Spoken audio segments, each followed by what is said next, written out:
Yeah, that's right, Jamie. Well, for Alabama head coach Nate Oats, this was no ordinary Friday press conference. Sure, the Tide are gearing up to take on rival Tennessee tomorrow night in a massive SEC showdown, but the elephant in the room is very much Charles Bediako, the former Crimson Tide center turned NBA G Leaguer, who earlier this week was granted a temporary restraining order from a Tuscaloosa area judge, clearing the way for him to play Saturday night against the Vols.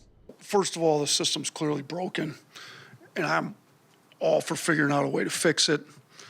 But since the NCAA has already allowed professionals to play virtually every team we've played this year or will play as a former professional player on their roster, you tell me how I'm supposed to tell Charles and the team that we're not going to support them when he's been deemed legally eligible to play. And for the timeline of this decision, it stems back to the James Najee ruling at Baylor, as the 31st overall pick in the 2023 NBA draft became the first former NBA draft pick to play college basketball after he was granted NCAA eligibility in late 2025. I think our eyes got opened with the James Najee ruling. Plays 3 years in Europe, gets declared eligible with 4 years of eligibility at Baylor. It kind of made Charles and his camp and us, and we both had mutual interest, and it seemed like it made a lot of sense. If a guy that actually got drafted in the same draft as him is eligible to play 4 years, Charles is still within his 5-year window. Let's pursue it.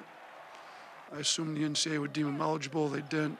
The court system deemed him eligible, and we're comfortable with what's happened so far.